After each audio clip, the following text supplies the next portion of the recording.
swear when nobody's around. Keep my hand on your neck, we connect. Are you feeling it now? 'Cause I am. I get so high tonight, I swear to God, from my feet left the ground. Oh yeah. Hi, Sean. Ready? Yeah. Nothing feels better. That part.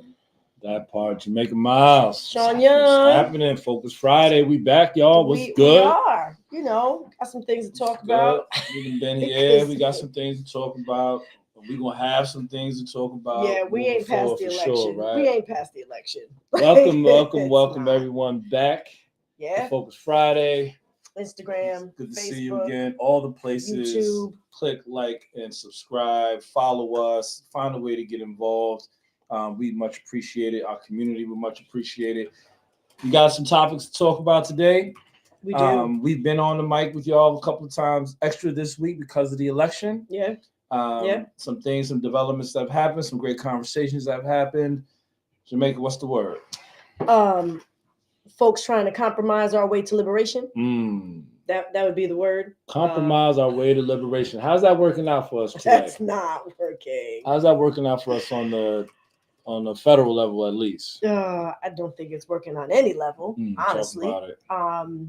But this idea and concerns that you and I have talked about, that those who consider themselves to be progressive or those who are of the Democratic Party will feel as if they need to move further to the right to maintain their seats, that they need to compromise in order to be there to create the change that we need. Compromising our way to liberation ain't happening. They're just continuing to perpetuate the white supremacy that founded this nation. Yeah, I don't think I disagree too much at all with what you said. I feel like, you know,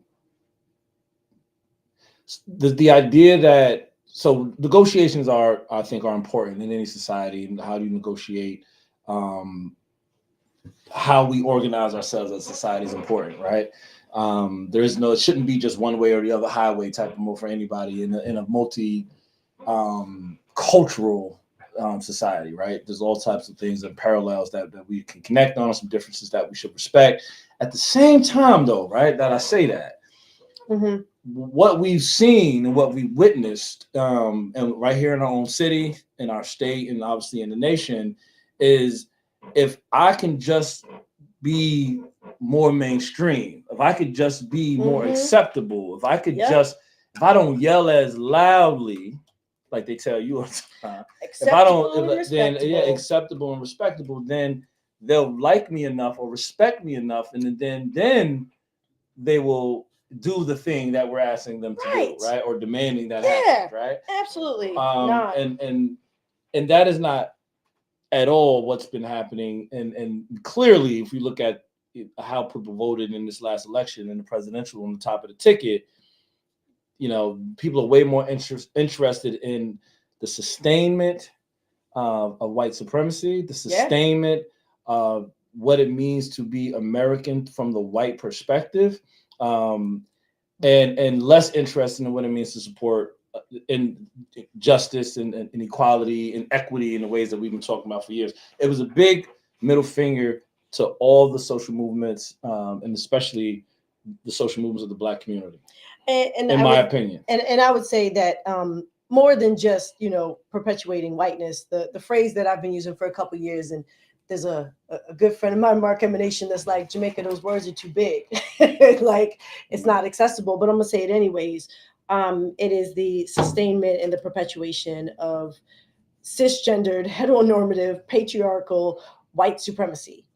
It is all of the things. And that the very small portion of individuals that truly profit from it, and literally profit, have convinced a much larger group of people, hey, listen, it is better for you under this system, or if you can be, more like us, we're going to let you in the club.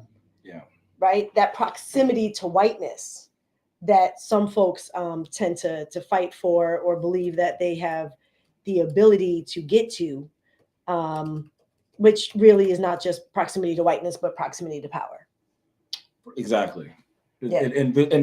I mean, in reality, the descriptive language of race, when it concerns either white or black, is about power, right? Is about value, who has it and who doesn't. And then in reality, so this idea, so W.E.B. Du Bois and the psychological wage of whiteness, the benefit that happens, we're talking about privilege, Mm-hmm. of being able to, get the benefit of the doubt in certain situations, or get the hand up, or whatever the case may be. Yeah. Just dint of how you appear to someone is a powerful motivator. And then, but in the reality of power, though, the reality of who really has it and who doesn't is starkly different, because the 1% or the 5% or the mega rich or the ultra corp, the business interests, they're the ones that actually have power in this country. Right. And we go back to Obamacare versus the Affordable Care Act and the polls that came out about people that were so, Republicans especially, but white people in general, or not just white people, but people in general, were so against Obamacare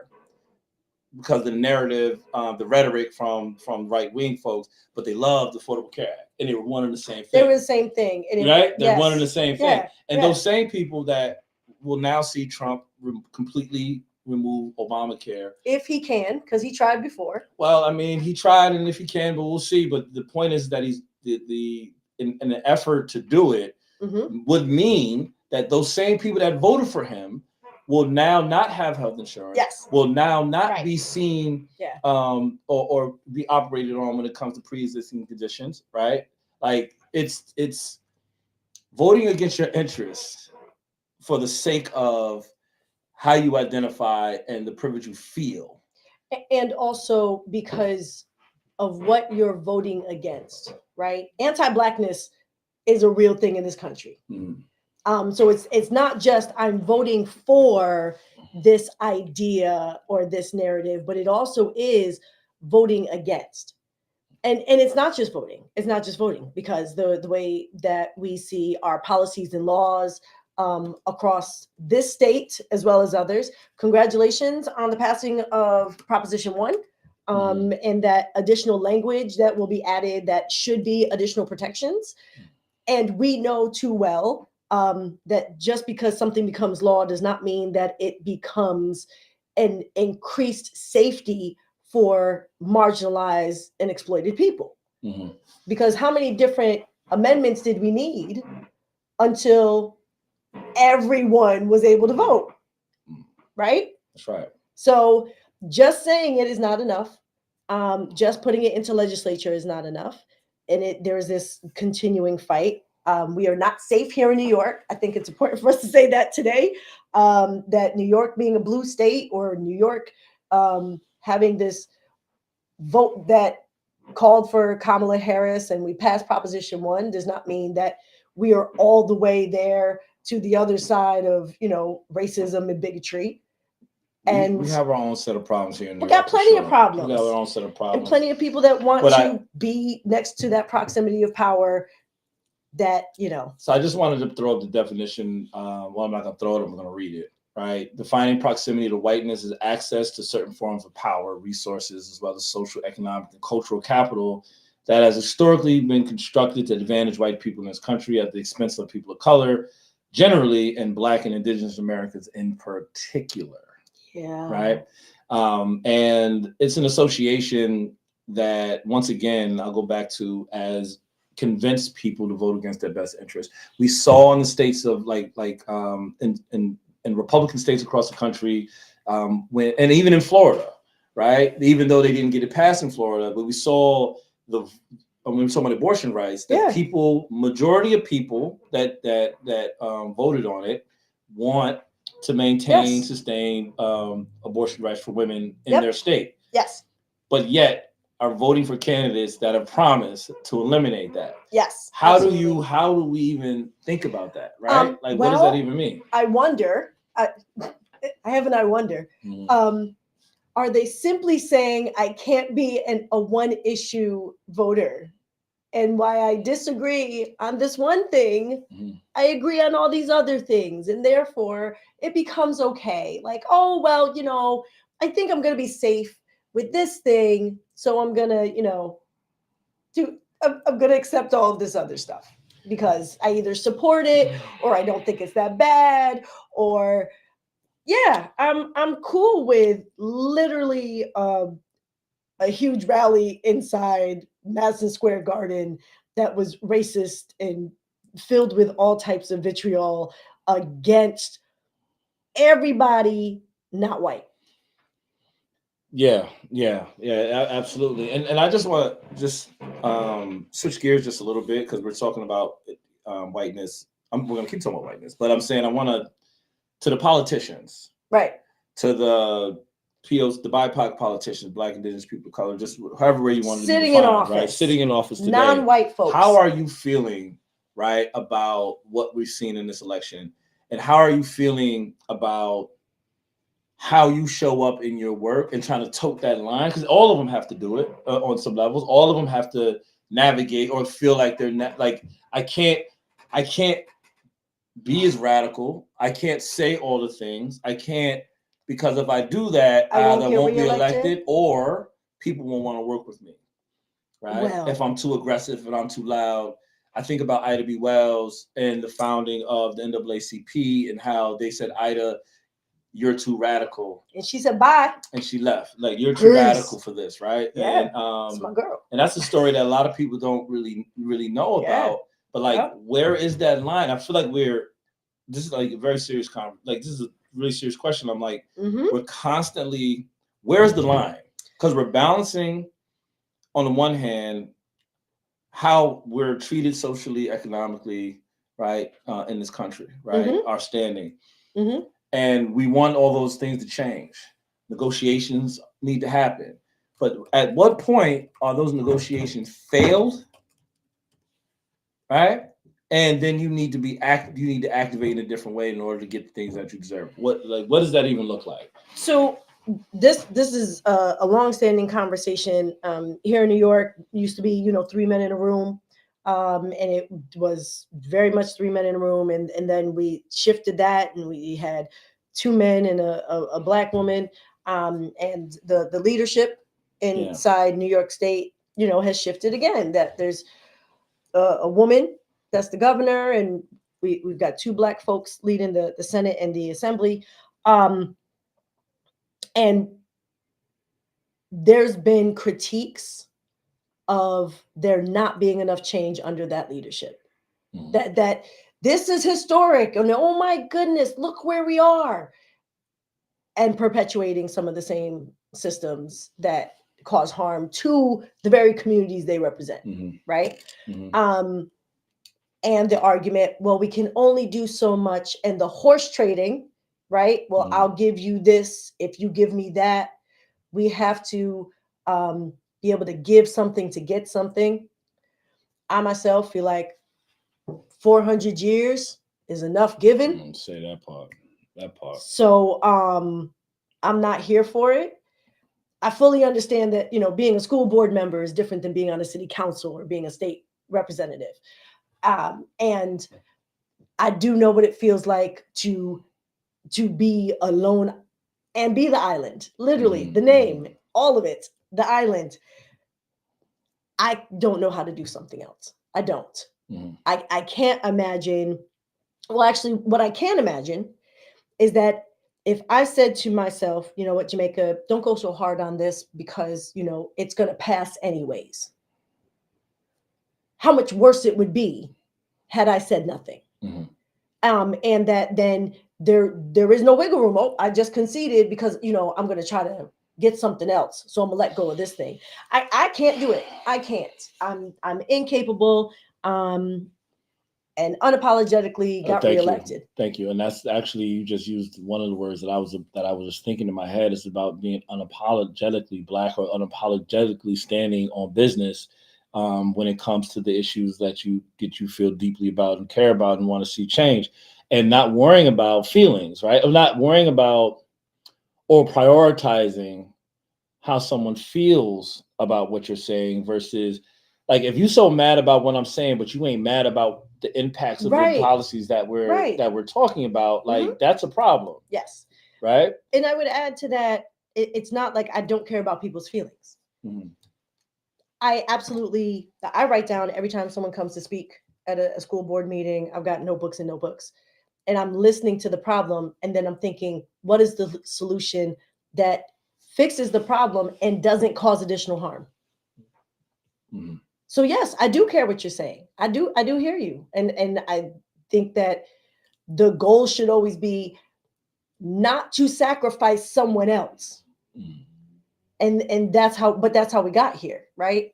There's always been a sacrifice It's of the always been somebody us. else. It's always been The us. indigenous people of the land was stolen. Africans were stolen from the land and brought here and enslaved. And then any additional group after that, right? Because the story of the Irish, who at first were Irish not allowed until they were allowed to assimilate and become part of that group. Mm-hmm. We can't. Never.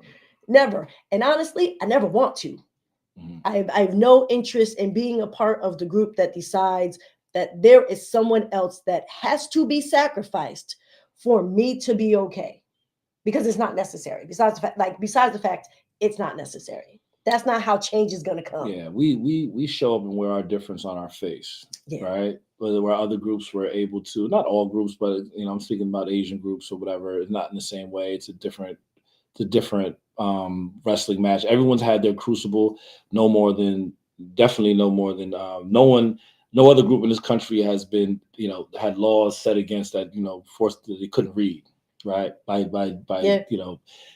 could be tortured or killed if found to be reading or something like that. No other group has been enslaved in the same way that Africans have been enslaved in this country. So that history and the context that leads from that through all the policies and the rules and just the general ideology of race, where this difference between black and white means this difference between power and the difference between value, right?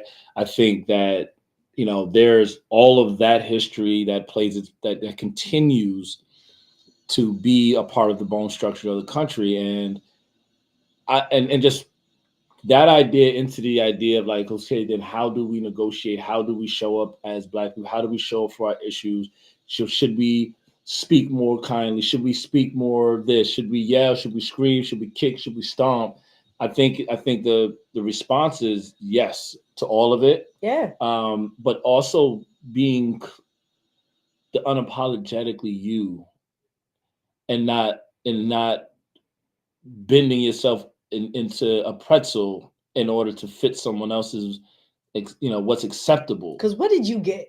Tell me, what did you get? Yeah, and what did we get What as a did you get, whole? and what did you give? Yeah. um I do want to go back just a little bit, because the use of division to maintain the status quo in this country, the use of division to maintain white supremacy and power, um, I think it's something folks don't always think about or consider, that other marginalized groups that have been oppressed and exploited, um, and using the model minority, idea of, oh, well, this is the good group.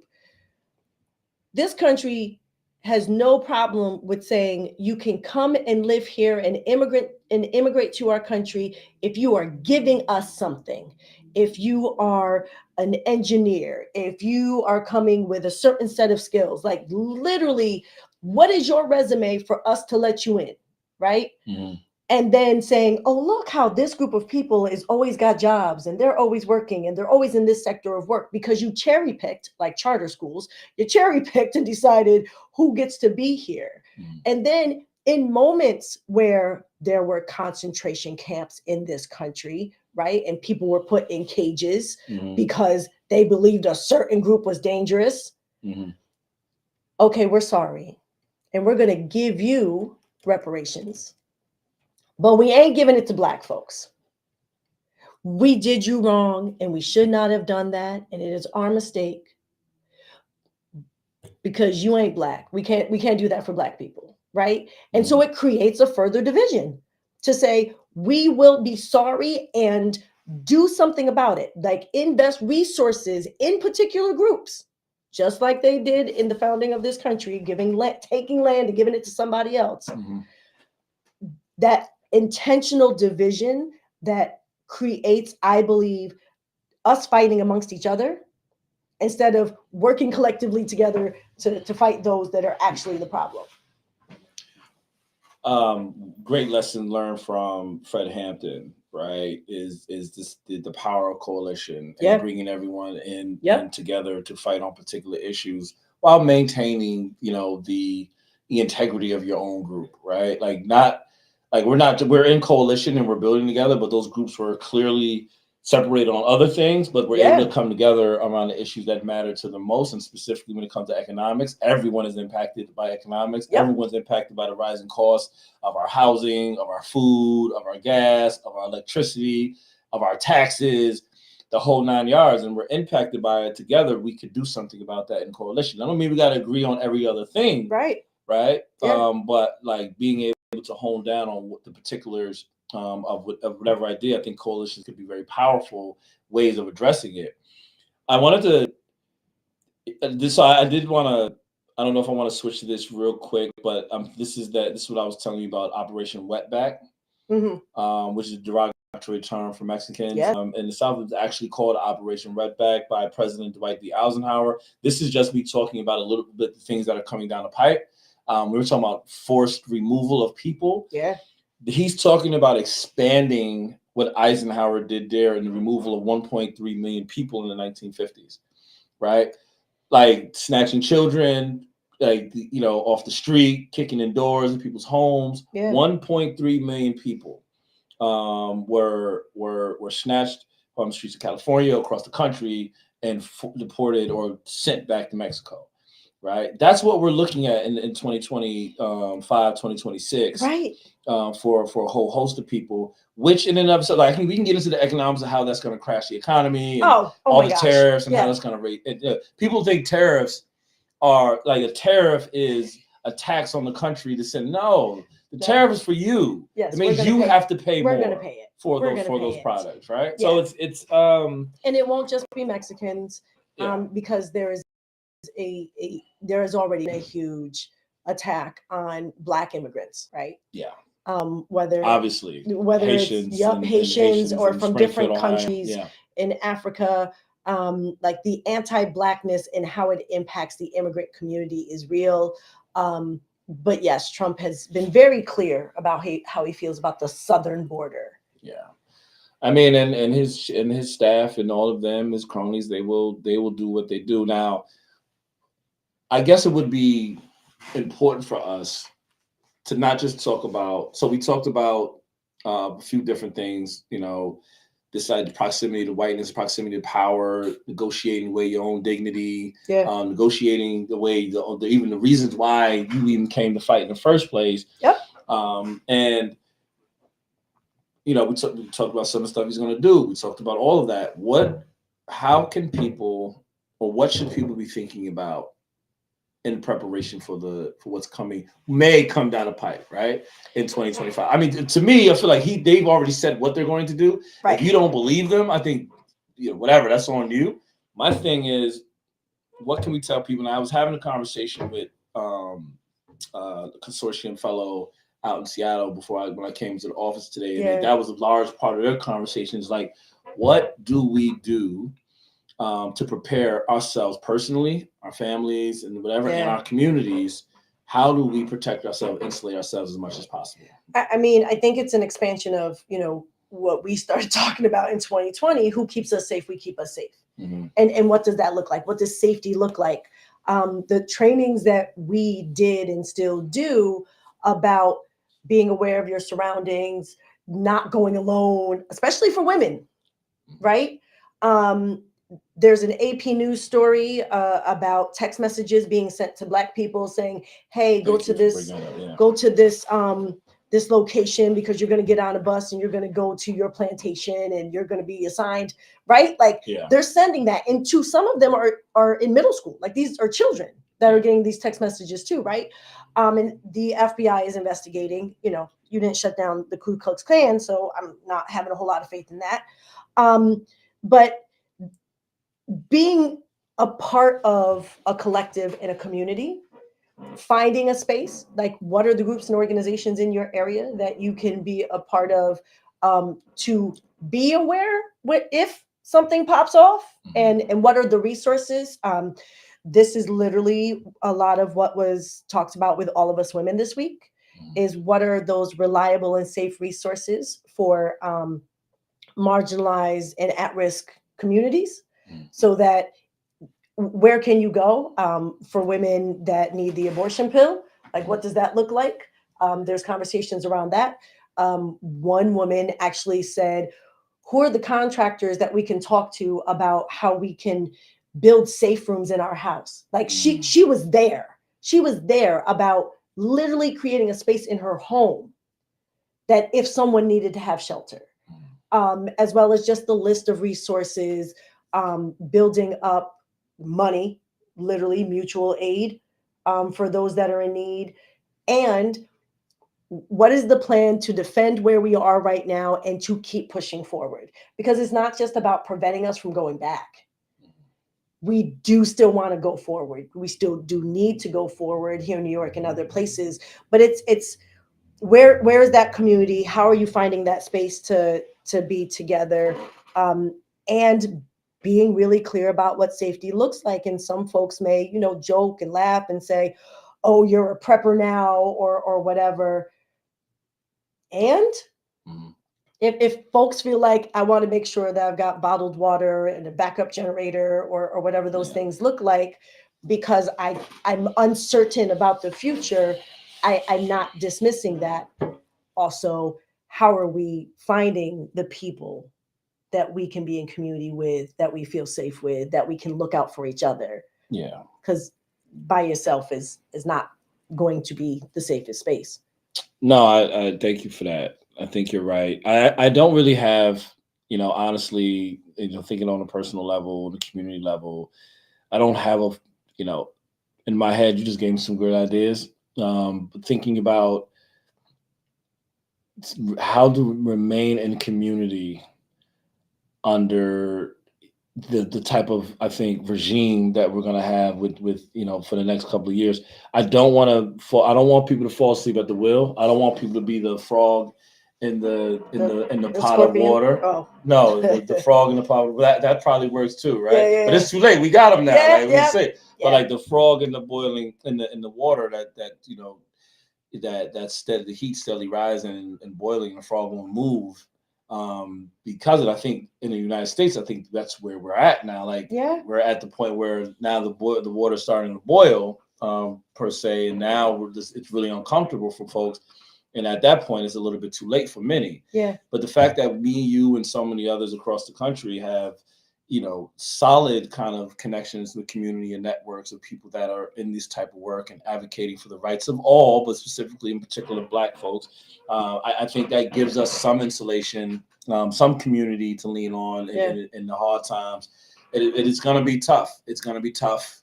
It's going to be a tough couple of years. I've listened to a lot of the talking heads. I listened to a lot of organizers. I was on a call yesterday with the Movement for Black Lives and listening to the things that they talked about.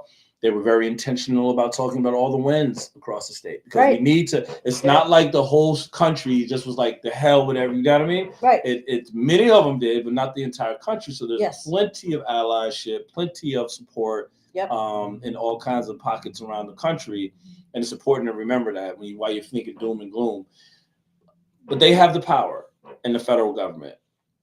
New York State, I know the conversations right now in Puerto Rico, and the fact that it's in Puerto Rico, whatever. With that, we can get into all of that. But they're having the conversations about how to protect the state, and how to, how to protect the state, how to insulate from the policies that are coming out of this administration. Go ahead. Sorry. The local game is really important right now. It's really important. They coming here too. They are here. Make Schenectady great again truck scene in downtown. At Mike's Hot Dogs on Erie Boulevard, they had a huge sign, "Make Schenectady Great Again." So Mike's Hot Dogs on Erie Boulevard, huge Trump supporter. Huge Trump supporter. Very happy with himself. Very, very proud of himself. I mean, who pays that kind of money for that truck if you're not really down for the cause? There are local elections in the city of Schenectady. There are city council seats up in 2025.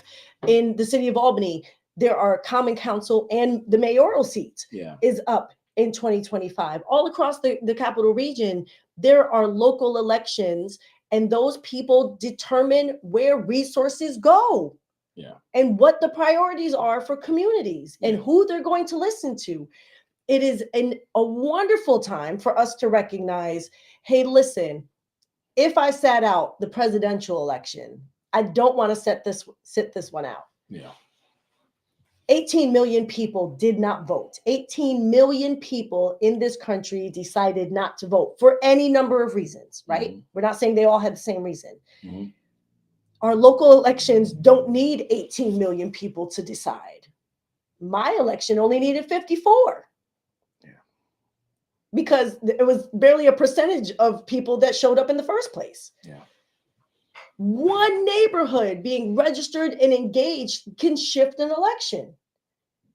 And those people then make decisions about the resources in our local community. Those people also are supposed to then advocate and fight for us at the state level and the federal level. So the fight's not over. Yeah, it sucks. It happened. Here we are. We went through it before. We're going through it again. And we should be more concerned. And we should be more activated. Absolutely. Right. So this is an opportunity. If you're feeling dismayed, if you're feeling like what the hell happened, if you're feeling like, the doom and gloom and the despair that everyone's feeling, there were still a lot of wins across the country, especially here in New York. And there's more opportunity for you to make sure that our state, our local communities are continuing to be represented by people that we believe should be representing us, that have equity on their mind, justice on their mind, a true sense of history, and a true sense of like what the future of our communities could look like with being inclusive, right? And so there's an opportunity to get involved. There's an opportunity to have your voice heard still right here in your own community. Do not forget that. And I put the wrong link up, so show I'm fixing up. it. Be activated, huh? What's that? I put the wrong link up, so I'm fixing it. Activate yourself. It ain't over. Yeah. Building More in 2024 will connect you to us directly. If you are a woman or a femme or a non-binary individual and you want to be part of All of Us Women, you can get that information too. Facebook, Instagram, YouTube, like, share, subscribe. It will take all of us. And we'll be back next Friday with an update of where we are and what is happening. So let's get to work, y'all. Let's get to work. Much love. Y'all have a great rest of y'all evening. See y'all next week. Back here for Fridays. Peace. Laters. What happened? Where's the song at? What song? Yeah, we always close out with music. Look what happened. Look what happened. We were so deep in the conversation that we don't even have music now. Yeah. Goodness gracious. That's all right. I think that we could just sign off and just say goodbye. Peace, y'all. We'll have more music next.